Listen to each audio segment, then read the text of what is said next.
Hello, hi guys! Magandang hapon sa inyong lahat. This is Rodriguez Mamasagari Channel, a feed eater o Zumatider. So ngayong hapon na to, tignan natin nagsabihin sa iyo ng ating mga gabay. So this is a special gabay for the month of March 4 hanggang March 10 for the sign of. For the sign of Capricorn. So Capri, welcome sa my channel. Ano kayong messages, advice, and spirit guides ang ating masasaga for today's video? Kanino kayang energy o kaganapan sa buhay ng mga Capricorn ng ating mga hagilap? So guys, this reading is a journey namang hindi lahat makaka-resonate. Kunin lamang po makaka-relate sa inyo and comment down below kung kaninong energy ang ating nasaga. And guys, don't forget to like and subscribe my channel and hit the notification bell for more videos update. Maraming salamat po sa mga walang sawang pagsuporta sa aking channel. Lalo-lalo na ang hindi nag-skip ng adsaway pagpalain kayo ng Diyos at may kapal. Siksik-liglig, nag-umapaw na biyayang manong balik sa inyo. So let's see guys, what is the messages advice sa iyo ng ating angel spirit for the sign of Capricorn. So let's see.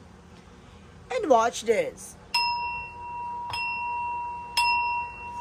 Ano kaya kaganapan sa buhay ng mga Capricorn ng ating mga hagilap? So guys, ito na. Tunghayan at bubulabugin natin angel spirit. Please give me an information po. Okay, so this is something the King of Cups, devoted, it's for the person. May taong sumusupport at gumagabay sa dito. And of course, parang sinasabi dito na maaaring mahal na mahal ka nitong tao na to, no? And there's the lovers. See, may love life talaga. Ibig sabihin, meron talagang taong nagmamahal sa'yo. There's something na asawa mo, partner mo, or either, this is something live-in partner, asawa. And there's the sun card with a pure positive outcome. Magiging maganda ng kalalabasan dito.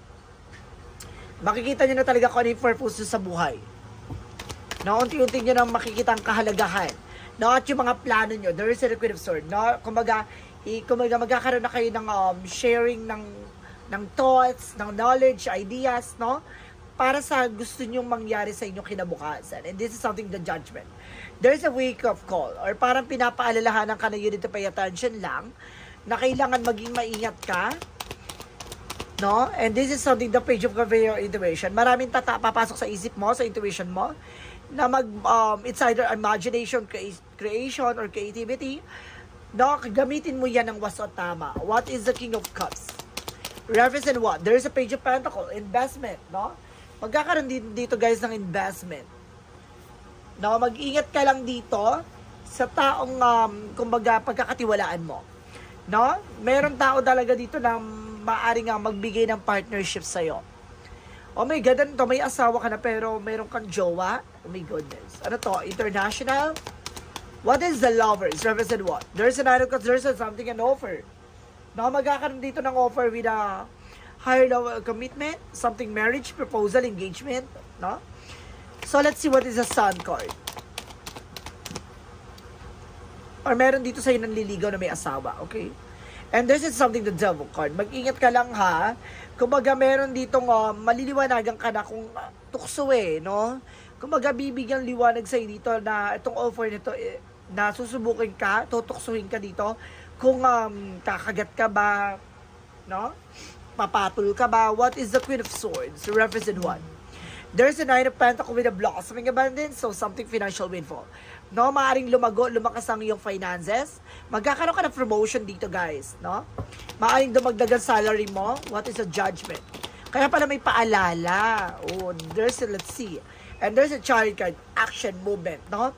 Kailangan mo na mag-pay attention dito sa lahat na nangyayari sa'yo. Kailangan mo nang umalis. Kailangan mo nang talikuran tong eksena na to. Oh my God. Ibig sabihin, nakapasok ka na sa isang eksena na maaaring tukso. Oh my God, maaaring sa international ka nga. What is the Page of Cups? Represent with the Two of Pentacles. No, keep yourself balanced. So, kailangan mo maging balance dito, guys, no? Maaaring pinapiikot-ikot ka nito. Represent with something magician. See? Something manifestation. No, kumbaga, nagkakaroon ka na dito ng investment. No, maaaring time, effort, ganyan. And of course, even finances. No, there's something, a big amount na maaaring nag-invest ka. There's the King of Swords with a stop the pattern. Putulin mo yung mga bagay na alam mong hindi nakakatulong at maaaring makakasira ng iyong buhay at relasyon. What is the Sun card? Because the Devil card.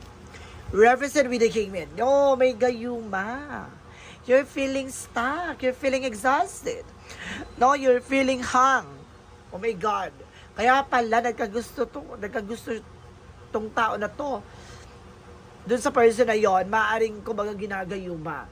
Or some of you cross-watcher out there na yung person mo nagkakagusto sa ibang tao dahil ginayuma yung person mo. What is the Queen of Swords? The Nine of Pentacles. So this is something everything is fine. So ibig sabihin nito medyo okay pa siya, maliwanag pa yung utak niya as of now. Na kaya kailangan agapan mo to. What is the Judgment? Because the Chariot card. Reference with the Eight of Pentacles. So katrabaho niya. There's an Eight of Pentacles with something work. What is the Page of Cups across the Two of Pentacles? Represent what? There's the King of Pentacles, being practicality. Maging practical ka dito, no? Oh my God. Parang meron ditong parang yung mga bigay-bigay. No, na parang nagsabi rin siya sa before na may mga bigay-bigay na pagkain or bigay-bigay na kung ano-ano, nakakala mo, it's a natural. No? Yung pala may hidden agenda or kumbaga, may an intention pala to. What is the outcome? Is the Ace of Wands for a new project and new plan. So, dito papasok mga bagong eksena. And there's an Emperor. Be mature and not being grounded. Basta maging mature ka lang sa mga gagawin mong desisyon. And there's the Three of Pentacles for collaboration. Makipag-communicate ka ng maayos. Makipag-usap ka ng maayos. And there's a Three of Swords. No? Meron talagang pain. May heartbroken talaga. And there's something pain talaga na mangyayari dito. So, let's see guys now, what is additional messages for finances and career? For finances and career, there's a Death card for a transformation. May mga pagbabagong magaganap sa buhay mo, sa finances mo, na maaaring may mga mawawakas matatapos, not? It's either trabaho, maaaring magkakaroon ka ng panibagong eksena dito with the Star card healing. No, dito ka makaka-recover dahil matatapos na yung kontrata mo. Maaring matatapos na yung kahibangan mo or kahibangan nitong tao na to. And there's a Justice card. Karma is coming.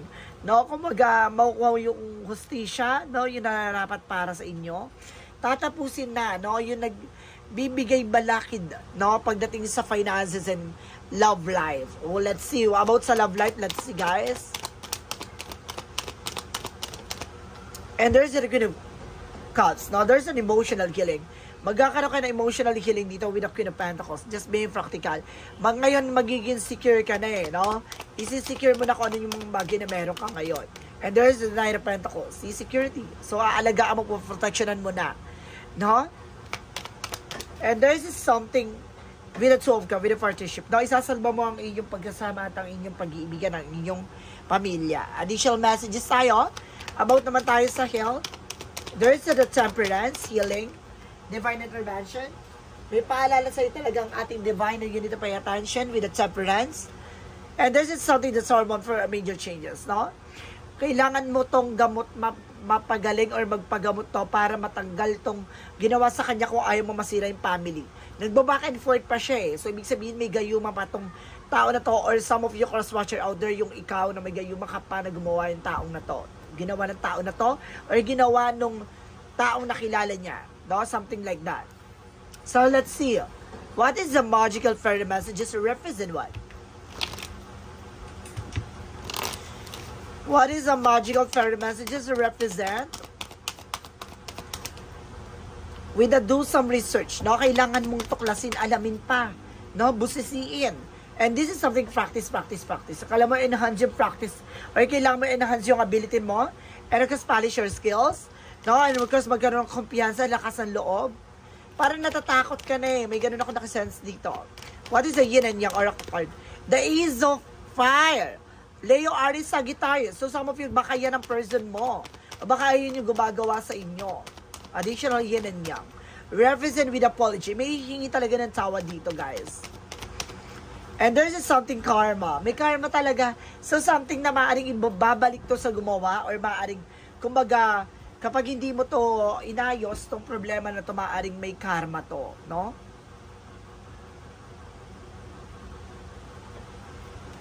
What is the Romance Angels represent what? And there is a feminine, divine feminine, may babae talaga. And there is a something marriage, no? Kasal ka, no? Meron kayo, mag-asawa kayo, tapos ito may babaeng umiepal. O meron ditong Kumbaga, babaeng extra. Ganon. Oh my God. What is synchronicities represent what? Synchronicities represent with the world. No, mayroon talaga trouble dito, guys. And of course, there's something intuitions, no? Kumbaga, makinig ka sa intuition and there's a rise.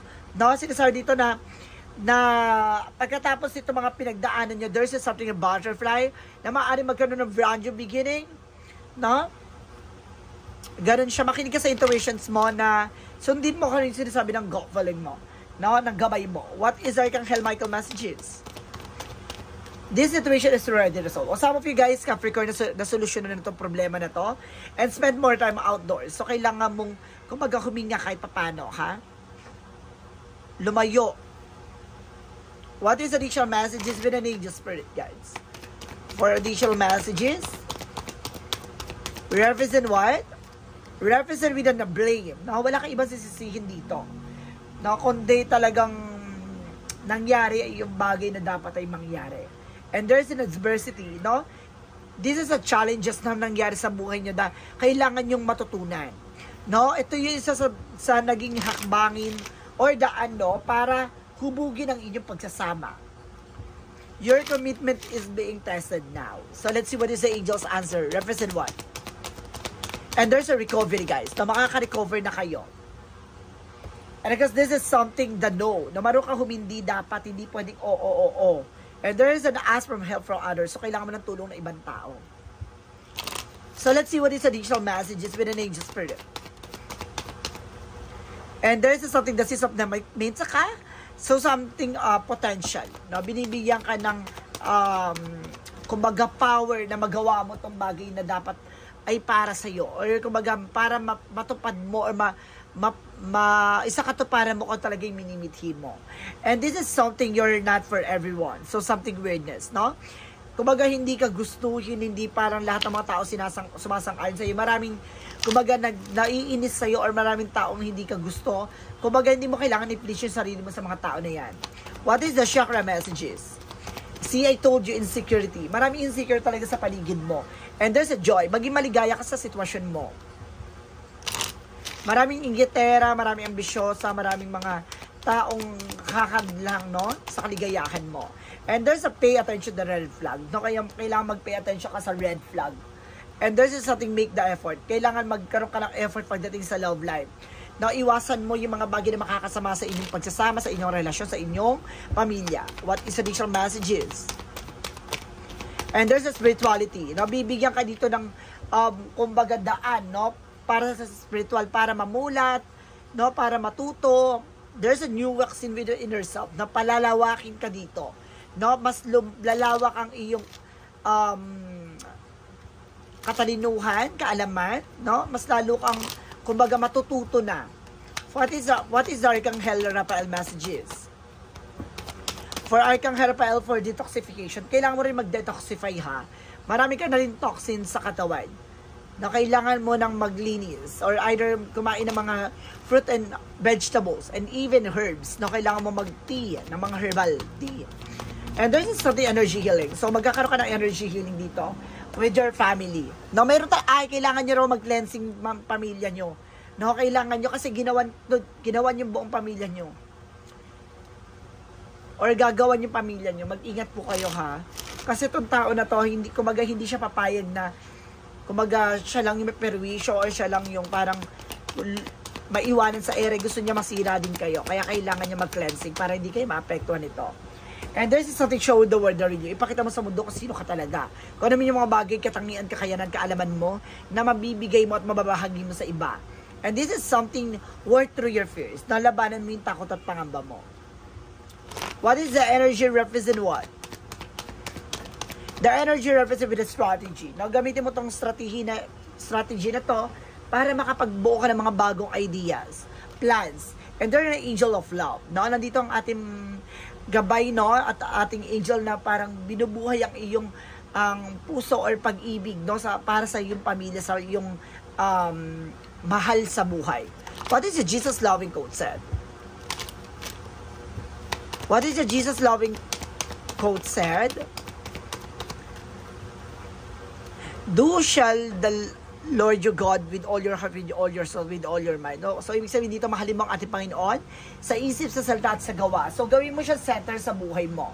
No? At gagawin ka niyang sentro sa lahat ng mga bagay na pinapangarap mo. No? What is the angel's number? Reference it with a 10, it's up to you. Nasa sa'yo yan. No? Kung babaguhin mo, aayusin mo, o sisirain mo ang buhay mo. It's time to put those long cherished ideas into actions. You will it's time to put the long cherished ideas into actions. You will soon come into contact with appropriate individuals, circumstances, and resources. Eventually, you will experience joy as well as a brand new opportunities, trust in the process. So, kailangan magtiwala ka sa tamang proseso. No? Magtiwala ka sa lahat na nangyayari sa buhay mo na unti-unting dadaloy. No? Lahat ng kaganapan sa buhay mo makakatulong sa'yo. No? Lahat ng mga bagay na na makakatulong sa'yo at mga hakbang, no? Patungo dyan sa tagumpay mo. Kailangan mo lang talagang ipa-realize mo na sa'yo sa sarili mo na kailangan mong alamin yung tama't mali, no? Alam mo, dapat iwasan yung mga bagay na kailangan mong iwasan at magpatuloy sa buhay. Ganun lang yon. So, let's see what is additional messages with the messages of life.